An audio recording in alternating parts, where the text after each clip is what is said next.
Kia ora koutou katoa, nau mai hara mai ki te ao Hākinakina, your sports show right here on your Tribal Pulse. Te korimako o Taranaki, 94.8 FM and 98.4 FM. Well, he is a man who's lived and breathed rugby league for years, from growing up playing for Coastal to time in Australia to being a key driver behind the Stratford Toa. He has always been around the game, playing, coaching, organising and giving back. He's a respected coach, a leader on the TRL board over many years, and a real po for Taranaki Tūturu Māori Rugby League. No, my hara mai, Jade Wylde. Kia ora, my bro. How are ya? Good, my bro. Yeah, no, good. I'm good. Yeah, thanks for having me on, bro. Yep, mean. Looking forward to having our little kōrero, bro. Little kōrero. So, hey, but before we get started, ko wai koe, no he koe, just a little bit about yourself and where you're from.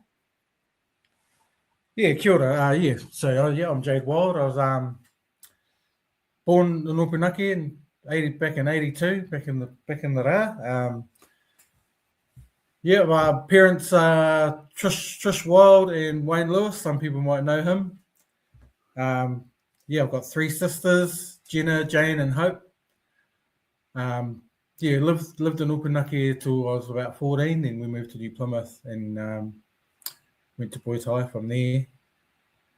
And then just started adult life, went to Aussie for a bit, but currently just living in Stratford with my beautiful wife and 4 children and little puppy that we've just got. Shout out to Alan and my kids, Jacob, Te Kawaho, Marekura, and Tommy, and our puppy Maisie.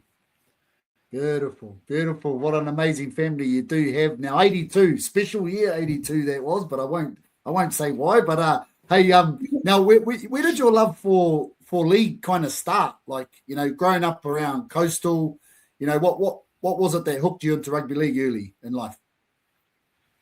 Well, to be fair, I was born into it. If you know my dad, he's a rugby league nut. So I was probably born into it. Bro, my earliest recollection of playing league, it probably wasn't at the coast. It'll be in Perth. That's my earliest memory of playing league for Muslim Cottesloe Tigers. Wow. And because we lived over there for a bit, and then we moved home and then continued with Coastal and was with Coastal all the way through to 17s. Yeah, even when we were living in New Plymouth, I stayed and played out the coast. So. Awesome.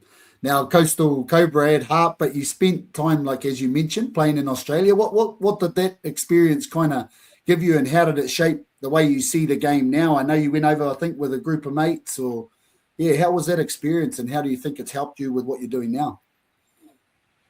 It was a good experience over there. So just seeing a whole different form of the game over there.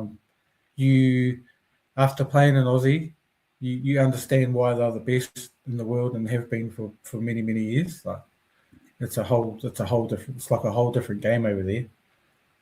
Their drive to win is second to none. It's fast, it's structured. Coming from New Zealand, I guess playing in New Zealand, you think it's just the norm, but then when you go play over there, you realise how physical it actually is here. Whereas there, it's just about being the best and the fastest and the fittest, and I played in the South Sydney comp over there, and it's just some amazing talent there. But, there's not many big hits. All the big hits are all from all the Kiwi boys. But, you put a big hit on an Aussie boy, he's up and played the ball before you're on off the ground. So just the determination to win, I reckon, is the biggest thing. 100% can total that for sure. Now, you've always kind of stayed involved, whether it's through playing or coaching or organising. What kind of keeps pulling you back? Like what pulls you back into the league? Why do you do what you do? I guess I've just been around the game all my life, like I said before, I was born into it. So it's always been a love of mine, league. And, when I moved back from Aussie, I dabbled in a bit of league here, and then, we're getting a bit long in the tooth. And, I was never a star at league. I was always probably average at best. So, to be able to stay involved in the game was probably to get behind the scenes and I actually remember the moment I decided I wanted to give back to the game behind the scenes. And it was something to do with yourself. You had a hand in it. You know, I was sitting on the terraces in my Maris t-shirt at the 2014 grand final, watching you fellas, probably the biggest upset I've ever seen. You know, like Tigers beating Maris on Pukekura Park. And I remember thinking to myself after that game, if the Tigers can do it, why can't we do it at the coast? So, yeah, just reached out to some people at the coast and how can I get involved? And got in touch with someone and went to the next meeting and walked out of that meeting as president of the club.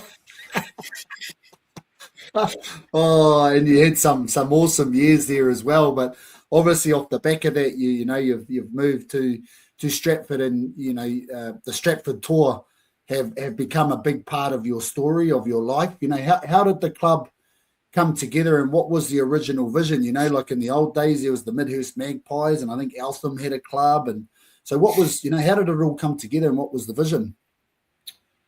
I think first and foremost, having grown up in league, I wanted my kids to play league, and living in Stratford, it's not known as a big league town, and my son had just started playing ripper rugby, so he was getting to the age where he's going to start playing league, and we would have had to travel, for him to do that. And then when we started getting into the rugby circles, I was finding out, this kid plays for Lormby, this kid, they play for Inglewood, and these kids go out the coast and play league, and I was like, I had no idea, and I was like, why can't we have a team in Stratford, So, yeah, I just reached out. I tapped a few people on the shoulder, and they didn't hesitate, and they're just like, yeah, let's do it. So, the original plan was just, honestly, I just wanted an under-6s team so my son could play. And then we got the ball rolling. And I remember reaching out to you too, and you're like, yeah, you fully backed us. And, we got the ball rolling, and our first season, I think we had 90-something kids. We had a team in every grade. We were blown away at the community support and the interest that rugby league had in Stratford. Well, it's just gone from strength to strength. We were talking before about 6s, 8s, 10s, 12s, 14s, all these grades coming out of Stratford now. So that's kudos to you and your family and your team that are bringing rugby league to Central Taranaki, which is just amazing. Now, you're not only an amazing organizer and pro within the community, but you're known as a great coach too, the coach that the kids respect. What do you value most with when working with players, especially young ones? Yeah, so my coaching career pretty much started when Stratford started. So I've coached my son Jacob since under 6s. And I've got a core group of kids his age. There's about 12 of them that have come all the way through the grades. So I guess the biggest thing is just seeing them grow. When our club first started, no kids that ever played league. We might have had 5% of kids that had played league before. So, so it was a learning for me too. It was hard having to teach a game that I know so well to kids that have no idea what they're doing. Things like playing the ball. But no, it's awesome just seeing the kids' growth, and I see all these kids as my own kids pretty much now. They're all my mates, they're getting to an age, they're turning 11, 12. It's good to be able to bond with those kids, and just, the relationship I have with them is pretty special. But going back, I need to make a mention when it comes to Stratford Toa to my wife Ellen. Like, people know that, people know that I started Stratford Toa, but to be fair, Ellen needs to take pretty much most of that credit. She's done everything behind the scenes, all the governance, and also Shannon Sorensen. She's done a lot for us too, like sponsorship. It's good having people like that are from Stratford, because we're not from Stratford. We've only been here 10 years. So it was a bit daunting trying to start a club and not knowing anyone. But yeah, I just wanted to go back and give thanks to especially those two, but all our committee members that have been involved in the last 6 years we've been running. So yeah, beautiful. Well, you're doing some amazing stuff out there, bro, and we're going to continue to talk to some of the amazing stuff that you and your group, your team, your whānau have done after the break. So make sure to stay tuned with us, whānau. We'll be back shortly.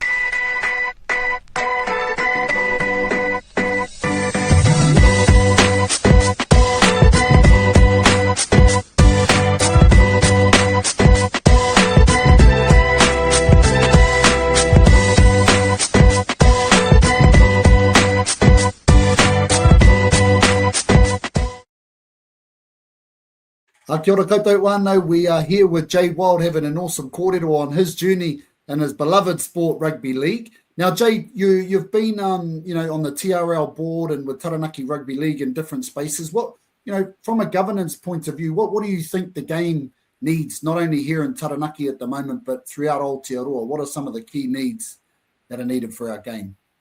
Oh, I think the biggest one is volunteers to put their hand up. I feel like it's just getting less and less every year, and it seems to be. I know in Taranaki, it's always the same people doing the mahi behind the scenes, and I think we're ready for the next wave of volunteers to come through. It's hard work. I don't think people understand how hard it is running our game here in Taranaki and all over Aotearoa, but. Yeah, volunteers is a big one, especially around match officials. We can all be critical of match officials. We're all guilty of it. And but we can only do what we can only play the cards we're dealt. So it's tough mahi behind the scenes, that's for sure. And the more volunteers we can get helping our game out, I think the better off our game will be. It's only going to get better and better and better. So talk all that. So for any of our listeners out there, those armchair critics that know how to referee games, grab a whistle, whānau, come down and support the code. But hey, there's another kaupapa that you're really passionate about, and that's Taranaki Tūturu.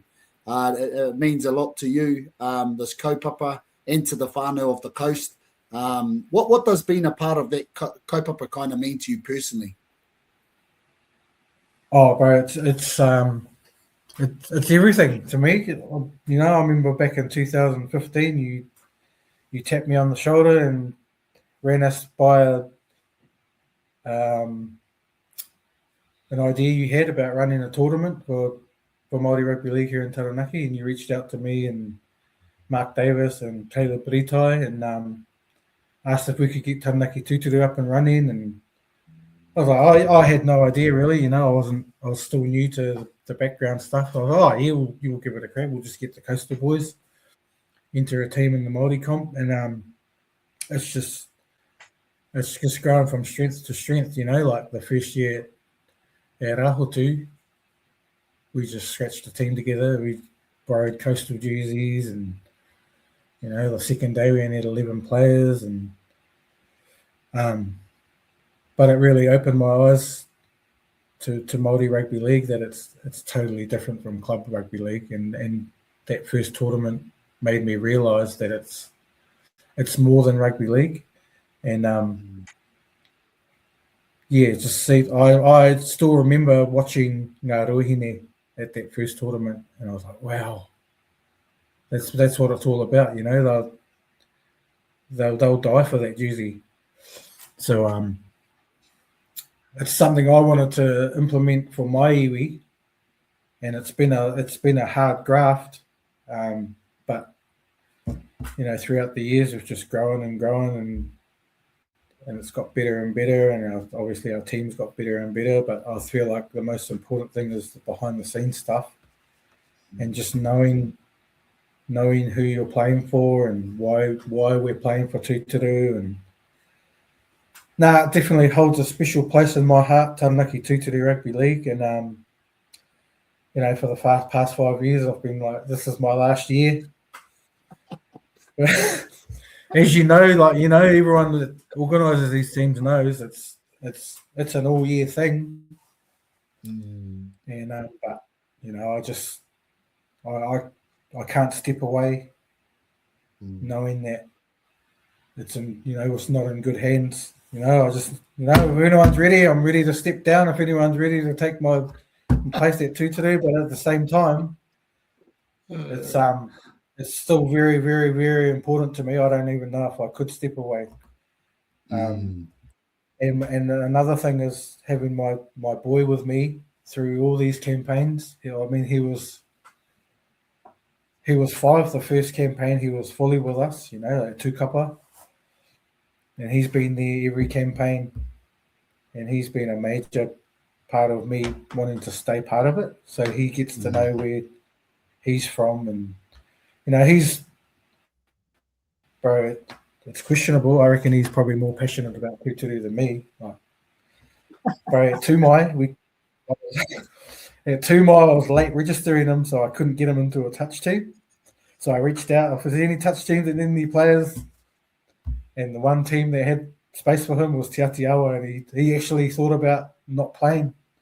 Because we've worked up that rivalry with TA now. We've had a few good battles with them in the semis, and he didn't want to play for them. I was like, bro, it's just touch. But I love it. I actually love it. Like secretly, I love it. But he's a major part. And then other kids coming through after him too. Like I want them to know where they're from and be a part of it. It's so good, so good. And again, shout out to Alan, who puts up with me through all these campaigns because it's not easy.